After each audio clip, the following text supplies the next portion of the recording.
El coronel compró a una mujer humilde por migajas y desencadenó una verdad prohibida. La plaza de Basouras ardía bajo un sol que pegaba como hierro. Era febrero de 1857 y el aire olía a café tostado y a sudor. Las moscas danzaban sobre las tablas del estrado y las voces se apiñaban en corrillos, cálidas y crueles. En el centro, sobre el tablón, una mujer de casi 2 metros permanecía como una estatua herida. Benedita, gigantesca y silenciosa, con las muñecas marcadas por las marcas de la cadena y la mirada baja, como si hubiera aprendido a medir la hora por la forma en que la luz cruzaba su rostro. El leiloíro batía el mazo con una cadencia que parecía un latido. Enumeraba piezas, nombres, precios. La plaza era un mercado donde las existencias eran cuerpos. Alguien gritó un número y rieron. Otros arrojaron comentarios que olían a mofa. Cuando se llegó a Benedita, la voz del leiloeiro se volvió áspera. Describió su fuerza, su edad, su salud. El público murmuró sobre la utilidad de un cuerpo que medía más que la mesa de la cocina. La primera puja apenas rozó el aire, 2 centavos. Otro hombre, riéndose, ofreció 5. La suma fue cayendo como lluvia mezquina. Nadie vio la ironía, solo el negocio. Entonces apareció él, coronel Joaquín Lacerda.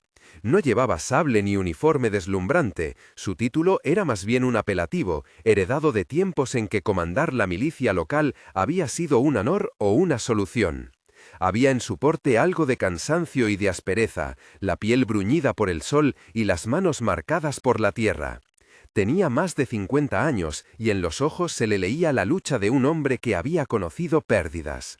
Desde hacía meses, su nombre iba unido al de la hacienda en problemas, una deuda opresiva contraída con el barón de Araujo, que amenazaba con arrebatarle la tierra donde una vez jugó su hijo Vicente. Vicente, muerto meses atrás, había dejado un vacío y una factura. La renta, los pagos, los jefes que cobraban con la paciencia de la soga. Joaquín alzó la mano, y su voz, cuando ofreció 7 centavos por la mujer, fue seca. 7 centavos. La multitud soltó una carcajada corta, áspera. Algunos abuchearon el precio insultante. Para ellos era espectáculo, un coronel viejo que compraba por migajas. Para Joaquín era transacción y cálculo. Para Benedita, una compra más, una degradación más que le añadían al cuerpo. Cuando el mazo cayó, el silencio no fue reverente, fue el silencio de los que han visto demasiadas cosas y ya saben cómo termina la jornada. La luz cayó con la puja. Benedita fue conducida hacia afuera, sin ser miradas sus manos. Los ojos de la gente bebían el humillante ritual y lo olvidaban al momento. Joaquín pagó los 7 centavos con los dedos fríos y guardó la bolsa de entonces mismo en su bolsillo como quien sella un pacto con la necesidad. Volvieron a sus caballerías y en el trasiego nadie sospechó que aquella moneda minúscula sería chispa. Si quieres saber qué verdad prohibida desató este gesto, quédate. El viaje de regreso a la hacienda fue una procesión de sombra. La carreta crujía y el camino olía a polvo y cafetales. En el granero, las vigas olían a serrín viejo. La luz de lampiña se abría en círculos que no alcanzaban a disipar la penumbra. Joaquín la dejó allí, entre sacos y herramientas, y por un instante la escena pareció más sensata que la plaza, la resignación de 2 sobrevivientes compartiendo un mundo de deudas. «¿Cómo te llamas?», preguntó Joaquín, casi sin voz, como si esa palabra fuera una moneda también. Benedita levantó la cabeza con dificultad. Su voz, cuando respondió, fue corta, incisiva, sin florituras. «Benedita». Casi no habló más. Sus respuestas eran fragmentos, como si no hubiese costumbre de alargar la lengua en compañía de otros. El coronel la miró con una mezcla de cálculo y algo parecido a una ternura áspera. La habitación donde la colocaron olía a grasa y a madera, y en una esquina había un retrato con la cara de un muchacho, Vicente, sonriendo como si la fotografía fuera una promesa rota. Joaquín dejó la silla y se quedó largo tiempo contemplando el retrato. Luego, sin alarde, habló. «Debo salvar la hacienda», dijo. «El barón no perdona deudas. Si la quita, todo lo que queda de mi apellido se irá con ella». No pidió perdón. No encontró palabras para explicar la compra. El gesto era tan económico como brutal. Pero luego añadió algo que sonó a negociación. Hay un torneo en la hacienda del barón, ofrecen premio en metálico. Si tuvieras pericia para ganar, podríamos pagar lo que debo. La oferta cayó en el granero con el rumor de heno. Para Benedita, la palabra libertad se asomó con cautela. No era promesa inmediata, era condición, apuesta. Joaquín no hablaba de alforria de modo gratuito, ponía un precio a la salida. No era compasión, era cálculo. Ella pensó en la plaza, en la burla, en las manos que la empujaron al tablón. No tenía casa propia, salvo la que los hombres le quisieran conceder por su cuerpo. Aceptó por necesidad, por la vieja costumbre de elegir entre malos caminos, por la convicción de que no tenía más alternativa. Su cuerpo, enorme y musculado, necesitaba dirección. Su furia, guardada durante años, necesitaba un cauce. El pacto se selló sin abrazos. Joaquín le ofreció habitación y comida a cambio de entrenamientos, y firmó un documento en el que la libertad quedaba atada al triunfo. No había palabras de heroísmo, la transacción quedó, como una herida, a la vista. Los días siguientes fueron cambio de estaciones comprimidas en jornadas de trabajo del cuerpo. El granero se convirtió en academia clandestina. Cuando amanecía, las sombras eran largas como serpientes. Cuando anochecía, el olor a café se mezclaba con el sudor y el cuero de los sacos de arena. Joaquín, que alguna vez había llevado órdenes a hombres y saboreó la disciplina, delineó un entrenamiento que no buscaba hacerla más violenta, sino más deliberada. Aprendió a andar. Sus pies, que antes quedaban enterrados en los senderos por su desproporción, comenzaron a deslizarse con intención. Aprendió a medir distancias, cómo mantener la distancia, cómo encajar el peso en la cadera para que la garganta no se quedase sin aire. Aprendió a convertir la masa en motor. Su puño, que antes era martillo torpe, encontró el centro. Joaquín le enseñó rudimentos, guardia, postura, cómo no dejar que la furia nuble el golpe.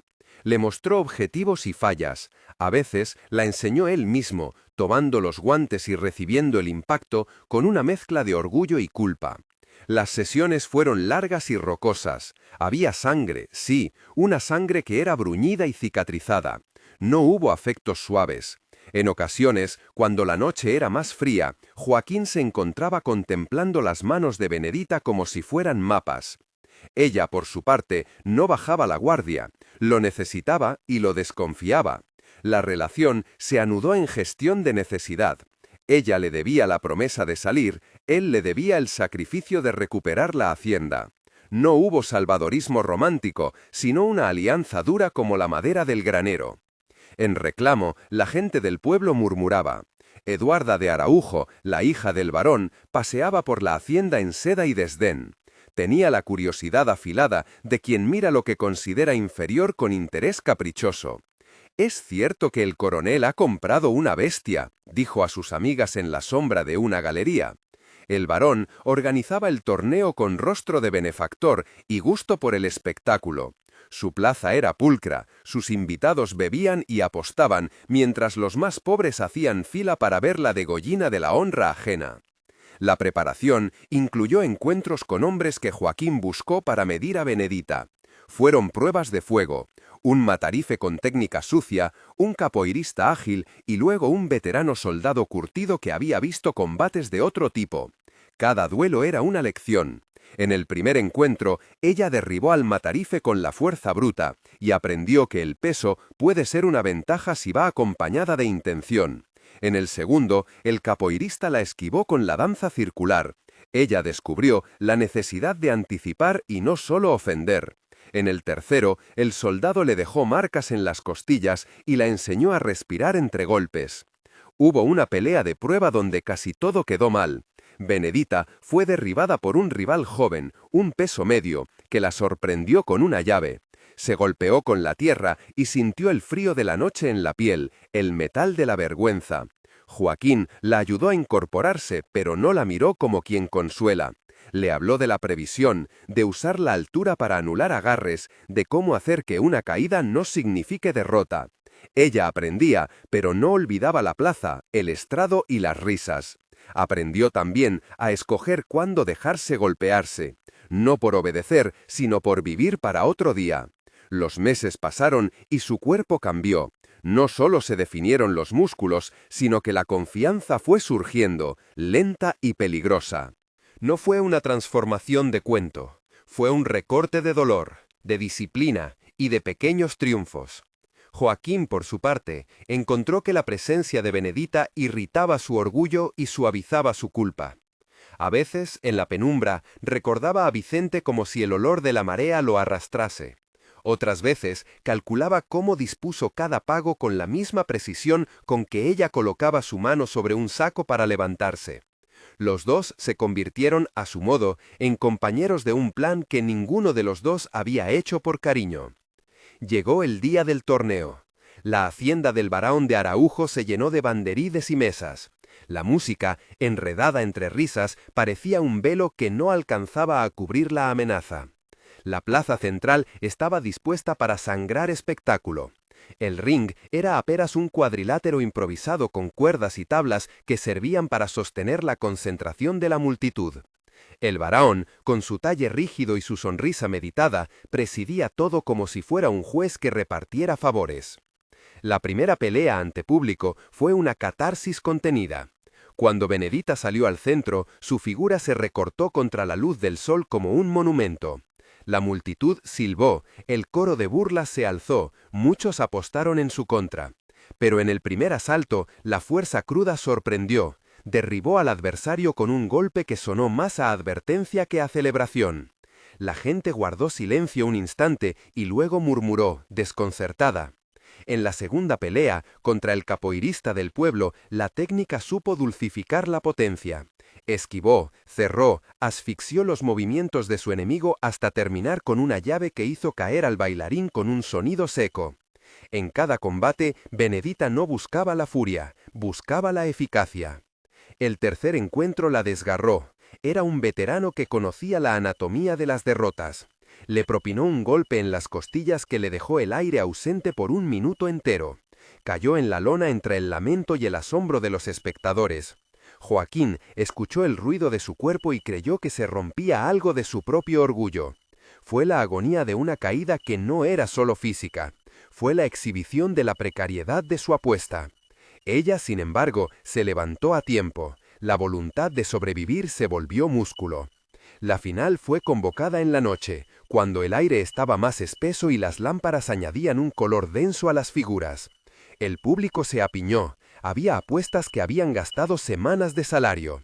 Salió Tomás, un hombre grande, de mandíbula dura, conocido por romper huesos con el primer golpe. Tenía la reputación de ser inhumano en su forma de luchar y la sonrisa de quien cree que tiene ya comprado el destino de la plaza. Los primeros minutos fueron un estudio pesado. Tomás atacaba como quien parte la madera a golpes, contundente y sin elegancia. Benedita, por su parte, guardaba una paciencia infrecuente. Tomás consiguió un derribo formidable en el segundo asalto. Ella cayó y el gong interior de la multitud golpeó en burlas. Cayó con la boca contra la lona, sintió las tablas y el polvo, el sabor a cobre en la lengua, una herida, alguna costilla molesta. La caída pareció definitiva. En ese instante se vio el mundo entero reducido a la arena que besaba la piel. Pero en el silencio que siguió, Benedita no se dejó morir. No era la exaltación de la épica, era la acumulación de horas de entrenamiento, de noches en que aprendió a respirar con la boca llena de polvo. Se incorporó con un esfuerzo que pareció lento solo para quien mira con ojos inexpertos. Para ella fue cálculo puro. Alzó el mentón, reservó el golpe y buscó abrir una ventana en la defensa de Tomás. Encontró la oportunidad cuando el gigante, confiado, dejó la guardia por un segundo. La respuesta de Benedita salió como un arado, un golpe seco centrado en la mandíbula, que parecía atravesar la costumbre de la gente de creer que nada cambiaría allí.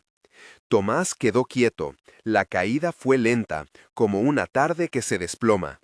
El silencio fue el primer estruendo. Nadie había previsto aquello. Las apuestas se congelaron, las bocas se abrieron. Algunos aplaudieron como si hubieran presenciado un milagro. Otros mascullaron enmudecidos. En ese instante, Benedita no gritó victoria, respiró, contuvo el pulso y miró a su alrededor como quien vuelve a aprender el mundo que le rodea. Ante la mesa del varao, Eduarda se cubrió la boca con la mano. Su superioridad se había quebrado en dos. Joaquín, con las manos aún temblando, bajó la mirada hacia la bolsa que había prometido. La alforja no fue un acto de exaltación desmesurada. Joaquín cumplió lo pactado, firmó los papeles que liberaban a Benedita del estatus que la había vendido. Era un documento que la convertía en mujer libre, pero la libertad no se expresó en abrazos ni fue un bautismo social. Fue una hoja con tinta y sello, fue un trámite que, sin embargo, tenía un peso enorme. Entregó la mitad del premio a Benedita como parte de una negociación justa que también le aseguraba a él la posibilidad de salvar la hacienda. No hubo discursos públicos, no hubo absolución moral. Ella recogió su parte y salió de la plaza con paso inevitable. No miró al varao más que para medir la magnitud de la hipocresía que aquel hombre representaba. En el rostro de Joaquín hubo una mezcla de alivio y algo parecido a la vergüenza. Había comprado, había usado, había cumplido. No era un héroe redimido, era un hombre que había delegado su deuda en la piel de una mujer y que aún así cumplió su palabra. La escena no borró la humillación de la subasta, la hizo visible y la puso en jaque. Las semanas posteriores fueron de rupturas. Benedita dejó basuras, no se quedó a recibir la condescendencia de quienes antes la habían comprado. Se marchó con la bolsa y con la alforja como pruebas de su vida que empezaba a ser otra. El pueblo, sin embargo, no olvidó rápido. Corrían historias sobre la gran mujer que había vencido a Tomás y sobre el coronel que la había comprado por 7 centavos. Algunos contaban la historia con orgullo. Otros la narraban con la incomodidad de quien ha visto que la jerarquía no es natural. Años después, llegó a la hacienda una carta. Joaquín la encontró entre papeles del buró, con la letra angulosa de quien aprendió a escribir entre viajes.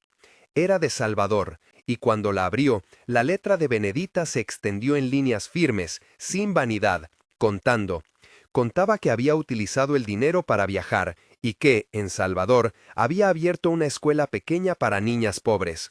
No solo les enseñaba a leer y a escribir, sino que también les enseñaba a defenderse, no con la sed de pelea, sino con la dignidad de quien conoce su cuerpo y su voz.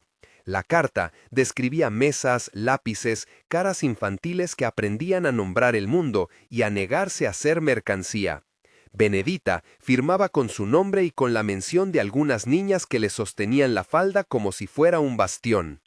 La carta llegó como un golpe de luz. Joaquín la guardó junto al retrato de Vicente y esa noche, por primera vez en mucho tiempo, lloró con la limpieza del hombre que ha pagado una deuda y ha recibido algo inesperado, un resultado que no era el plan original.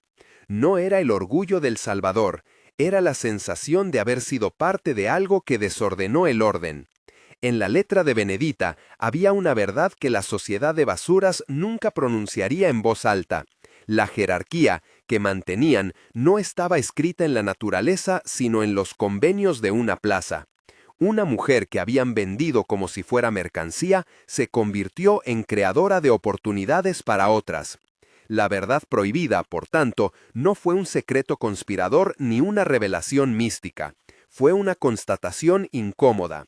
La plaza, con su estridente honestidad, había demostrado que el valor social no radica en el precio que alguien pague por un cuerpo, sino en la capacidad de recomponer la propia vida. Los poderosos siguieron con sus banquetes. El varón hizo esfuerzos por borrar la mancha del torneo, pero la escuela en Salvador crecía, y con ella una disconformidad silenciosa. Niñas aprendían a leer, a contar y, si hacía falta, a poner firmeza en su cuerpo para que nadie las tratara como cosa. En ocasiones circulaba por basuras un rumor sobre Joaquín, que había cambiado, que la compra le había abierto a la vergüenza y a la responsabilidad. Otros susurraban que no había cambiado nada, que todo había sido un negocio. Ambas versiones convivieron y ninguna anulaba la otra. Lo esencial era que algo se había roto en la cáscara del orden. La imagen de la placidez de una jerarquía que se sostenía sin ruido se había resquebrajado, y, por un instante, las piezas cayeron y dejaron ver el mecanismo. El epílogo de esta historia tiene la distancia de los años y la sobriedad de los hechos. Benedita, la mujer gigante y humilde que fue vendida por migajas, llegó a fundar una escuela. Enseñó a leer, a escribir, a contar y a plantarse. Joaquín terminó sus días con la hacienda a salvo, con la letra de una mujer como prueba de que sus decisiones pudieron ser más que cálculo, tuvieron acaso consecuencias inesperadas. El Barahón siguió reuniendo poder, pero la memoria de la plaza ya no era exactamente la misma. Donde antes hubo risa fácil, quedaron resabios de una humillación que ahora tenía testigos y nombres. La verdad prohibida que se desencadenó no dio abolición automática ni absoluciones morales. Abrió, sin embargo, una ventana que permitió imaginar que la dignidad puede surgir de la lucha y que las jerarquías pueden ser cuestionadas sin necesidad de grandes revoluciones. Fue la constatación de que incluso un gesto tomado por necesidad, comprar por 7 centavos, puede insertar una fisura en la columna del orden social. En la última carta que Joaquín custodió, Benedita escribió algo breve, sin retórica. Les enseño a las niñas a leer porque lo primero que aprendieron me lo arrebataron, su nombre. Si saben nombrarse, nadie más las pondrá a la venta. La carta se conserva en un cajón, amarillenta, y el retrato de Vicente sigue sobre la chimenea como recuerdo de una deuda que involuntariamente condujo a una pequeña revolución. La plaza de basuras siguió siendo plaza, los banquetes continuaron y la gente siguió creyendo en la solidez de las jerarquías hasta el día en que una maestra de letras habló en voz alta y niñas que supieron leer repitieron su nombre con orgullo. Entonces algunos comprendieron con ira y otros con sorpresa que la verdad prohibida siempre estuvo ahí.